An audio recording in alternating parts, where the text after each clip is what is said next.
नमस्कार दोस्तों, मैं कुंदन शर्मा एक बार फिर से आपका कुंदन जीएस चैनल में स्वागत करता हूं।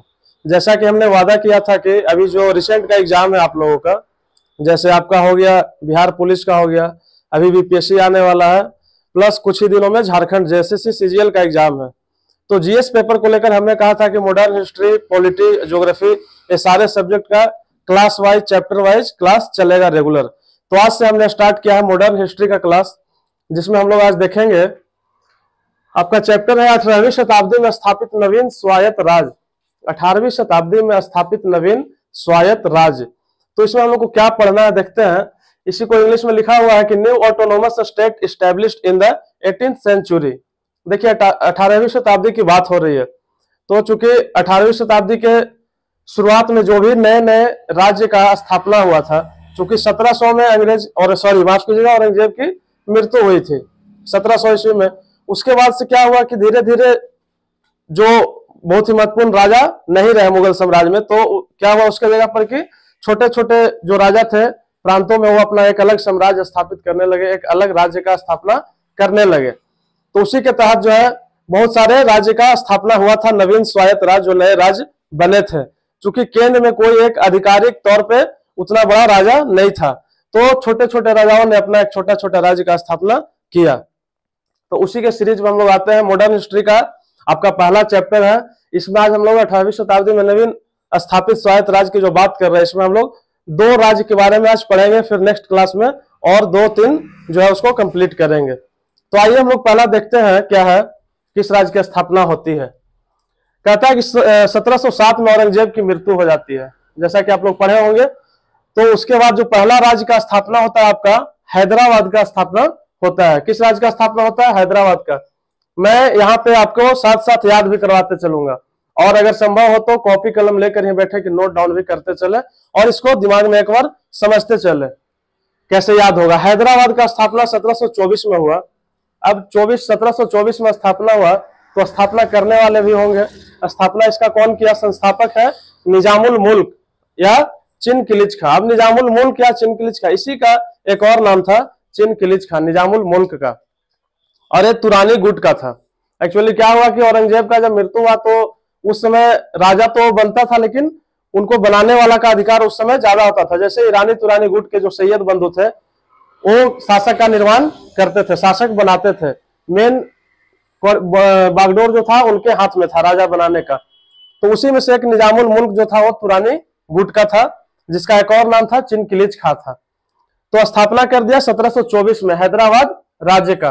आगे देखिए इसमें क्या कहता है, बस आपको 5 पॉइंट पढ़ना है, क्वेश्चन जो भी बनेगा इसी से बनेगा, ध्यान देना है। पहला कहता है कि मुगल बादशाह मोहम्मद शाह द्वारा दक्कन में नियुक्त सूबेदार। अब निजामुल मुल्क के बारे में सारा चीज है, तो हम निजामुल मुल्क से जोड़ करके सारे चीजों को, सारे पॉइंट को पढ़ेंगे। कहता है कि निजामुल मुल्क को मुगल बादशाह मोहम्मद शाह द्वारा दक्कन में नियुक्त सूबेदार, यानी कि दक्कन में मोहम्मद शाह द्वारा निजामुल मुल्क को सूबेदार नियुक्त किया गया था। तो निजामुल मुल्क को कहाँ का सूबेदार नियुक्त किया गया था? दक्कन का। और कौन किया था?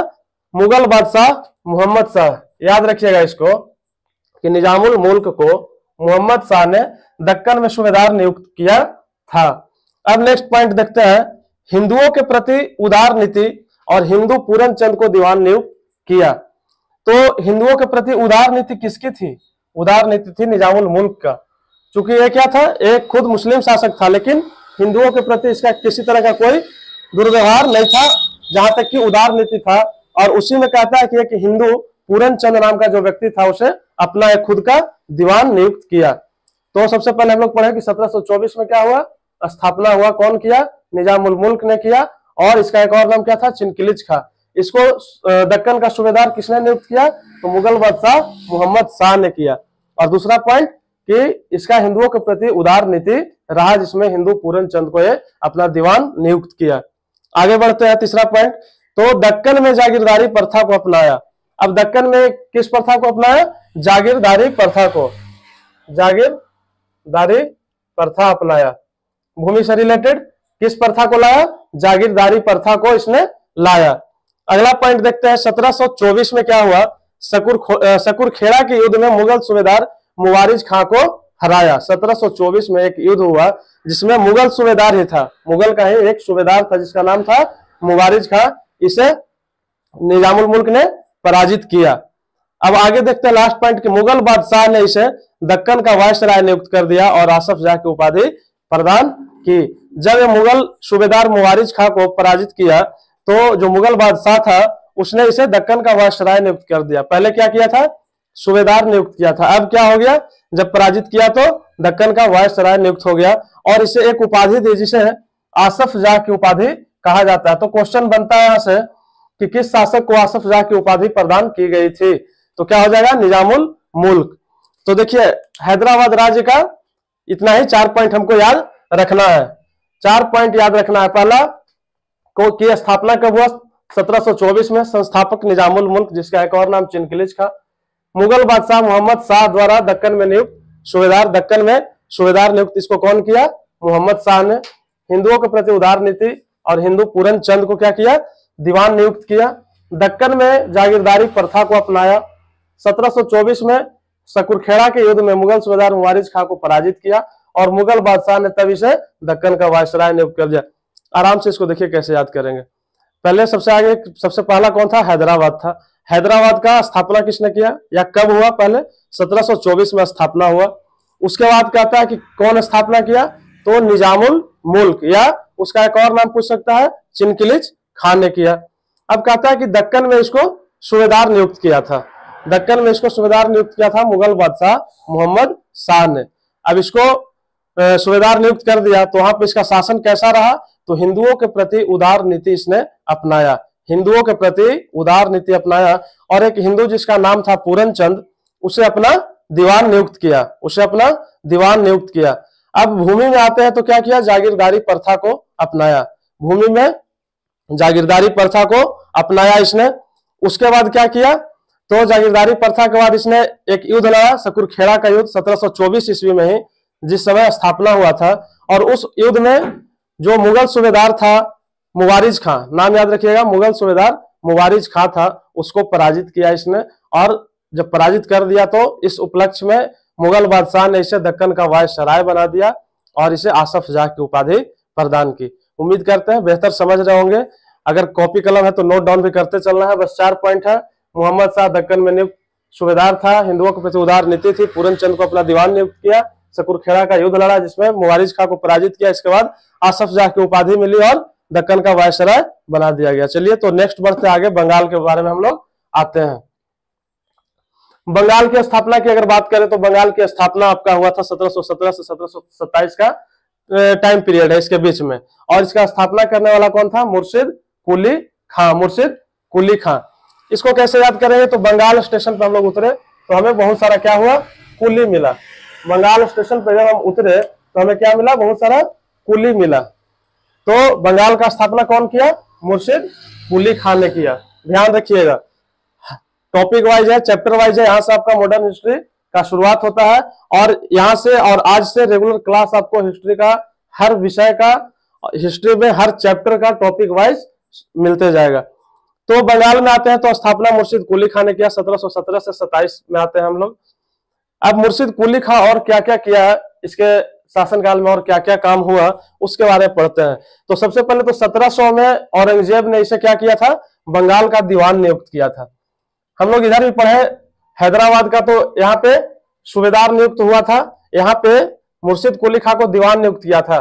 कौन किया था, औरंगजेब ने 1700 में, क्योंकि 1707 में तो उसकी मृत्यु ही हो गई थी। और 1717 में इसे फर्रुखसियर ने बंगाल का सूबेदार नियुक्त किया। पहले तो औरंगजेब 1700 में इसे दीवान नियुक्त किया, 1717 में फर्रुखसियर ने सूबेदार बना दिया। क्या बना दिया, सूबेदार बना दिया। नेक्स्ट पॉइंट आते हैं, राजधानी को इसने ढाका से मुर्शिदाबाद स्थानांतरित कर दिया। राजधानी पहले था बंगाल का ढाका, अब ये अपने नाम पे, चूंकि मुर्शिद कुली खां नाम था तो राजधानी जो बनाया उसका नाम रखा मुर्शिदाबाद। क्या रखा, मुर्शिदाबाद, और वहीं स्थानांतरित कर दिया। नेक्स्ट आते हैं, जागीर भूमि को खालसा भूमि में तब्दील किया। अब जागीर भूमि को खालसा भूमि में तब्दील किया, इस चीज को कैसे समझेंगे, तो जो जमीन होती थी और खालसा भूमि में उसको तब्दील किया, तो जो खालसा भूमि के अंतर्गत जो जमीन आता है उस पर पूरी तरह से राजा का नियंत्रण उस पर होता है, उस पर और किसी का कोई हक नहीं होता, यानी वो पूरे किसके अंडर में चला गया, राजा के अंडर में। तो इसने जागीर भूमि को खालसा भूमि में परिवर्तित भी किया। नेक्स्ट कहता है कि इजारेदारी व्यवस्था की शुरुआत की प्लस किसानों को तकावी ऋण दिया। अब देखिए हैदराबाद में पढ़े थे तो इसने जागीरदारी प्रथा को अपनाया था। किस प्रथा को, जागीरदारी। ठीक इससे थोड़ा सा अलग इजारेदारी, क्या आ जाएगा, इजारेदारी व्यवस्था किसने अपनाया, मुर्शिद कुली खान ने। और किसानों को एक तरह का ऋण दिया जिसको क्या कहा जाता है, तकावी ऋण कहा जाता है। क्या कहा जाता है, तकावी ऋण। और ये ऋण किस लिए दिया था, क्योंकि जो गरीब किसान थे, जो भू राजस्व को भरने में सक्षम नहीं थे, उनके लिए ये तकावी ऋण प्रदान किया गया था। नेक्स्ट पॉइंट देखते हैं। 1727 में इसकी मृत्यु हो जाती है। कब होता है, 1727 में मृत्यु होता है। तो हम लोग क्या क्या पढ़े, 1700 में औरंगजेब ने इसे क्या बनाया, सूबेदार बनाया, माफ कीजिएगा दीवान नियुक्त किया। 1700 में औरंगजेब ने इसे दीवान नियुक्त किया। 1717 में फर्रुखसियर ने इसे क्या बना दिया, दीवान से सूबेदार बना दिया। फिर इसने क्या किया, राजधानी को ढाका से अपने नाम पे मुर्शिदाबाद, ढाका से मुर्शिदाबाद में स्थानांतरित कर दिया। जागीर भूमि को खालसा भूमि में, खालसा भूमि पूछेगा कि क्या होता है, तो जो जमीन या जो भूमि पूरी तरह से राजा के अधीन आता हो उसे खालसा भूमि कहा जाता है। तो क्या किया इसने, जागीर भूमि को खालसा भूमि में भी तब्दील किया। इजारेदारी व्यवस्था लाया भू राजस्व में और किसानों को तकावी ऋण प्रदान किया। इसके बाद 1727 में इसकी मृत्यु हो जाती है। स्थापना 1717 से 1727 के बीच की इसकी कार्यकाल है। अब इसी में आगे बढ़ते हैं। बंगाल में चूंकि और भी नवाब बने तो इसमें आते हैं। तो इसके बाद इसका दामाद था जिसका नाम था सुजाउद्दीन, इसके दामाद का नाम था सुजाउद्दीन। तो ये नवाब बना। चूंकि 1727 में इसकी मृत्यु हुई मुर्शिद कुली खां के, तो 1727 से 39 तक सुजाउद्दीन नवाब रहा। और इसके कार्यकाल में किसी तरह का कोई विशेष कार्य नहीं हुआ जिसका उल्लेख हम लोग को मिलता है। तो इसके बाद हम लोग बढ़ जाते हैं सरफराज खां, जो कि इसका बेटा था। पहले मुर्शिद कुली खां बना, इसका दामाद 1727 में मृत्यु के बाद बना सुजाउद्दीन नवाब बना। कोई काम नहीं किया इसने, तो इसके बारे में हमको कुछ नहीं पढ़ना है। इसके बाद आते हैं तो इसका बेटा का नाम है सरफराज खान। अब नाम अगर लाइन से याद नहीं रहता तो उसके लिए भी एक अपना देहाती भाषा में ट्रिक बना सकते हैं, एक अपना नॉर्मल भाषा में हम लोग ट्रिक बना सकते हैं। अब यहाँ मुर्शिद कुली, कुली तो हम याद रहेंगे, बंगाल के स्टेशन पर जाते हैं बंगाल तो कुली मिलता है। अब मुर्शिद कुली खां क्या हुआ, का मृत्यु हुआ, तो उसका जो दामाद था तो सुजाऊ और दीन को लेंगे और सुजा, यानी दिन भर रोया अपने ससुर जी के मृत्यु पे। और दिन भर रोया तो क्या हो गया, इसका आंख सूज गया, तो सुजाउद्दीन। और सुजाउद्दीन जब मरा तो इसके बाद कौन आया, कैसे याद रखेंगे, तो सुजाउद्दीन की जब मृत्यु हुई तो सरफराज आया। अब ये देखा कि पिताजी का भी मृत्यु हो गया और नाना जी का भी मृत्यु हो गया, तो पूरा क्या हो गया, फरफरा गया, फरफराने लगा एकदम। अपना लैंग्वेज में हम लोग को याद रखना है समझने के लिए, क्या हुआ, फरफराने लगा। जैसे क्या होता है, दीपक बुझने से पहले फरफराने लगता है ना, उसी तरह से भी फरफराने लगा। तो इसका क्या हो जाएगा, सरफराज। कुली सूझ गया, रोया तो दिन भर, सुजाउद्दीन, फिर सरफराज आया। अब यहाँ से चैप्टर शुरू होता है, कहानी में ट्विस्ट आता है कि क्या होता है। सरफराज जब बना तो बिहार में जो नायब सूबेदार था, बिहार का नायब सूबेदार था अलीवर्दी खां। अब इसको लगा कि बंगाल में शासक जो है वो कमजोर पड़ रहा है, तो वहां पे हमको आक्रमण करना चाहिए। अब वहां गया ही और एक लड़ाई लड़ा जिसे गिरिया का युद्ध कहा जाता है, जिसे गिरिया का युद्ध कहा जाता है। और इस गिरिया के युद्ध में सरफराज खां को पराजित कर दिया। सरफराज खां को पराजित करके वहां का नवाब बन गया। कौन बन गया, अलीवर्दी खां। देखिए समझिए, 1727 में मुर्शिद कुली खां की मृत्यु हो गई। 1727 से 39 तक सुजाउद्दीन बना। सुजाउद्दीन की मृत्यु हुई तो 39 से 40 तक सिर्फ एक साल, चूंकि 40 में गिरिया का युद्ध हो गया था। याद रखिएगा, बहुत बार पूछा है गिरिया का युद्ध किसके किसके बीच हुआ था। तो सरफराज खां जो कि बंगाल का नवाब था और बिहार के नायब सूबेदार था अलीवर्दी खां, वो दोनों के बीच हुआ और अलीवर्दी खां जीत गया और वहां का नवाब बना बंगाल का। अब अलीवर्दी खां के समय में क्या हुआ, तो अलीवर्दी खां के समय अंग्रेज तथा फ्रांसीसी जो थे वो कलकत्ता और चंद्रनगर में क्रमशः क्या करना चाहते थे, किलेबंदी करना चाहते थे। अंग्रेज चाहता था कि कलकत्ता को किलेबंदी करे और फ्रांसीसी चाहते थे कि चंद्रनगर को किलेबंदी करे। किलेबंदी कहने का मतलब कि कोई भी एरिया है, कोई भी गांव है या कोई भी शहर है उसको पूरी तरह से किला बना करके घेर देना। तो अंग्रेज कलकत्ता को चाहता था कि अपने अधिकार में ले ले किलेबंदी करके, और फ्रांसीसी चाहते थे कि चंद्रनगर को ले ले, लेकिन दोनों में से किसी को अनुमति इसने नहीं दिया। किसने? अली वर्दी खान ने अनुमति नहीं दी। उसके बाद इसका क्या होता है, 1756 में मृत्यु हो जाता है। अली वर्दी खान के विषय में और भी बात है कि अली वर्दी खान ने यूरोपियों की संज्ञा मधुमक्खियों से की थी। जो भी यूरोपीय थे उनकी संज्ञा मधुमक्खियों से तुलना की थी, और उन्होंने कहा था, अली वर्दी खान ने बोला था कि यूरोपीय को जिस तरह से मधुमक्खी के छत्ते को जब तक छेड़ा नहीं जाए तो शहद देती है, लेकिन जैसे उसको छेड़ेंगे तो काट काट के मार डालेगी। तो इसकी तुलना किसने की थी? अली वर्दी खान ने। कुछ कुछ एग्जाम में भी पूछा हुआ क्वेश्चन है, तो ध्यान रखना है कि यूरोपियों की तुलना मधुमक्खियों से किसने की थी? अली वर्दी खान ने की थी। अब 1756 में इसकी मृत्यु हो जाती है। अब इसका कार्यकाल कैसे याद रखेंगे? तो 40 के गिरिया के युद्ध में इसको हराया सरफराज खां को, और 56 में 16 साल के बाद क्या हुआ? इसकी मृत्यु हो गई। तो उसके बाद सिराजुद्दौला क्या हुआ? नवाब बना। सिराजुद्दौला नवाब बनता है 1756 से 57 के लिए। ये भी एक साल ही रहता है। इसके समय की जो सबसे महत्वपूर्ण घटना थी वो ब्लैक होल की घटना थी, और 1757 में प्लासी की युद्ध थी। 1756 में जो प्लासी की, माफ कीजिएगा, ब्लैक होल की जो घटना थी, उसमें ऐसा बोला गया है कि एक छोटे से कमरे में 146 अंग्रेजों को इसने बंद कर दिया था, जिसमें दम घुटने से 123 अंग्रेजों की मृत्यु हो गई थी और 23 जिंदा बच पाए थे। और इसका जिक्र किसने किया है? एक अंग्रेज अधिकारी नहीं, जिसका नाम हॉलवेल है।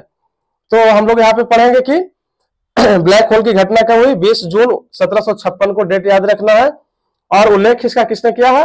हॉलवेल ने किया, जो कि एक अंग्रेज अधिकारी था। नेक्स्ट आते हैं तो 1757 में जो हमने बताया प्लासी का युद्ध हुआ। अब प्लासी का युद्ध में किसके किसके बीच हुआ? तो सिराजुद्दौला और अंग्रेज के बीच होगा, और अंग्रेज के तरफ से नेतृत्व किसने किया? हेक्टर मुनरो ने किया, माफ कीजिएगा, लॉर्ड क्लाइव ने किया। हेक्टर मुनरो ने 1764 के बक्सर के युद्ध में किया था। तो यहाँ पे किसने किया नेतृत्व? क्लाइव ने, अंग्रेज की तरफ से, और इधर से सिराजुद्दौला था, जिसमें सिराजुद्दौला को पराजय मिला। और पराजय मिलने का सबसे मेन रीजन क्या था? कि उसका जो सेनापति था सिराजुद्दौला का, एकदम कहानी के तौर पे समझिएगा इसको, कि सिराजुद्दौला का जो सेनापति था, जिसका नाम था मीर जाफर, मीर जाफर ने इसे धोखा दिया और अंग्रेजों से जाकर के जा मिला हो, इसलिए इसे हार का सामना करना पड़ा। और इसलिए अंग्रेजों ने फिर मीर जाफर को, यहाँ पे आ जाते हैं हम लोग, मीर जाफर को नवाब बना देता है बंगाल का। इसलिए इसे इतिहासकारों ने क्लाइव के गीदड़ की पदवी दी है, या कठपुतली नवाब भी इसको कहा जाता है। क्योंकि जब अंग्रेज इसको बनाया तो जैसा अंग्रेज बोलता था वैसा ही इसको करना पड़ता था, तो चूंकि इसलिए इसे कठपुतली नवाब कहा गया, और क्लाइव के गीदड़ की भी पदवी दी गई, क्योंकि अब क्लाइव के अंडर में आ गया था, जो क्लाइव बोलेगा वही है करेगा। अब इससे आगे बढ़ते हैं तो मीर जाफर का ही दामाद था मीर कासिम। अब मीर जाफर से संतोष नहीं हुआ, मीर जाफर कुछ उसके बातों का अवहेलना करने लगा, अंग्रेज की बातों का, तो उसको हटा करके मीर कासिम को बना दिया 1760 से 63 में, 1760 से 63 में। और इसके समय की एक महत्वपूर्ण जो बात थी कि बंगाल की राजधानी मुर्शिदाबाद जो था, मुर्शिदाबाद किसने किया था? मुर्शिद कुली खान ने। तो मुर्शिदाबाद से इसने मुंगेर, जो बिहार में पड़ता है, मुंगेर में स्थानांतरित कर दी। और यहाँ पे एक चीज ध्यान रखिए कि मुंगेर में इसने बंदूक और तोप खाना का निर्माण करवाया था। किसने करवाया? मीर कासिम ने। अब मीर कासिम को भी दोबारा से हटा दिया और फिर से दोबारा किसको लाया? मीर जाफर को। तो कंफ्यूज नहीं करना है, मीर जाफर 2 बार बना, मीर कासिम 1 बार बना। मीर जाफर का पहला कार्यकाल 57 से 60, चूंकि 57 में क्या हुआ था? सिराजुद्दौला पराजय जब हुआ प्लासी के युद्ध में, तब मीर जाफर को लाया था। ये 3 साल तक रहा, 60 तक, और फिर 3 साल के लिए मीर कासिम को बनाया 60 से 63 तक, और 63 में फिर इसको 2 साल के लिए ले आया मीर जाफर को। तो इस तरह से जो बंगाल के नवाब थे बदलते रहे, अपदस्थ होते रहे अंग्रेजों के द्वारा, और लास्ट में क्या हुआ कि मीर कासिम इससे उब कर बोला कि अब जो है सो हम लोग सब मिल करके अंग्रेज से सामना करेंगे। और मिल करके कौन कौन?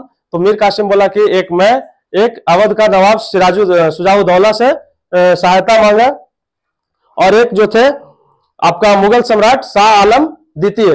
कौन थे? शाह आलम द्वितीय। तो ये तीनों मिलकर, देखिए यहाँ कहता है कि बंगाल का पदस्थ नवाब मीर कासिम, अवध के नवाब शुजाउद्दौला तथा मुगल बादशाह शाह आलम द्वितीय का सामना किससे हुआ? तो अंग्रेजी सेना का नेतृत्व कौन कर रहा था? हेक्टर मुनरो कर रहा था।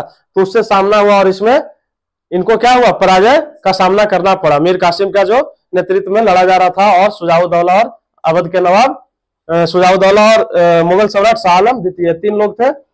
तीनों को किसने हराया, हेक्टर मुनरो की सेना ने हराया, जो अंग्रेज का नेतृत्व कर रहे थे। और जब 64 में बक्सर का युद्ध इन लोगों ने हार गया, तो उसके बाद 1765 में एक संधि हुआ जिसे इलाहाबाद की संधि के नाम से जाना जाता है। इस इलाहाबाद की संधि में क्या हुआ कि बंगाल, बिहार और उड़ीसा का दीवानी अधिकार अंग्रेजों को प्रदान कर दिया गया। तो यहां तक हम लोगों ने देखा आज।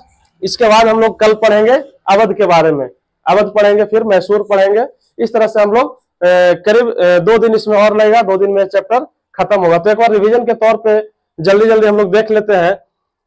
सबसे पहले औरंगजेब 1707 में मृत्यु हुआ, उसके बाद नए नए राज्यों का स्थापना शुरू हुआ, जिसमें हैदराबाद का स्थापना 1724 में हुआ। संस्थापक निजामुल मुल्क उर्फ चिन किलिच खां उसका नाम था। उसे मुगल बादशाह ने दक्कन का सूबेदार नियुक्त किया था, दक्कन का सूबेदार नियुक्त किया था। सूबेदार नियुक्त किया तो इसने क्या किया, फिर हिंदुओं के प्रति उदार नीति अपनाई, और हिंदुओं के प्रति उदार नीति अपनाने के फलस्वरूप एक हिंदू पूरन चंद को अपना दीवान नियुक्त किया। भूमि में इसने जागीरदारी प्रथा को अपनाया। एकदम लाइन से याद करना है। सबसे पहले मोहम्मद शाह ने मुगल बादशाह ने इसे दक्कन का सूबेदार नियुक्त किया। सूबेदार बना तो हिंदू के प्रति आपका रवैया कैसा रहेगा, तो इसने उदार नीति अपनाया, जिसके चलते एक हिंदू पूरन चंद को अपना दीवान नियुक्त किया।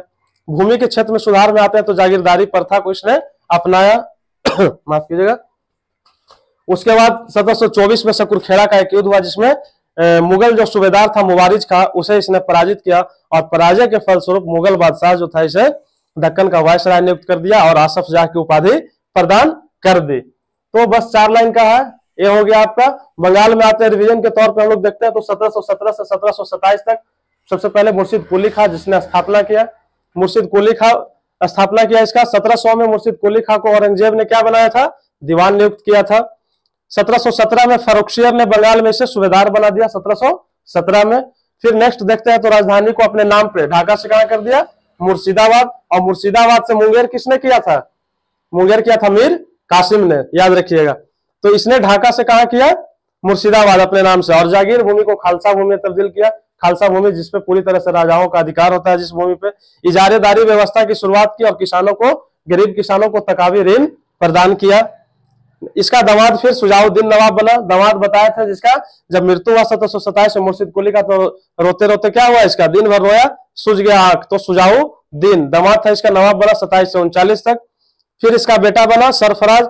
जब इसका पिताजी और नाना जी दोनों मर गए तो फरफराने लगा, कौन, सरफराज, और 39 से 40 तक।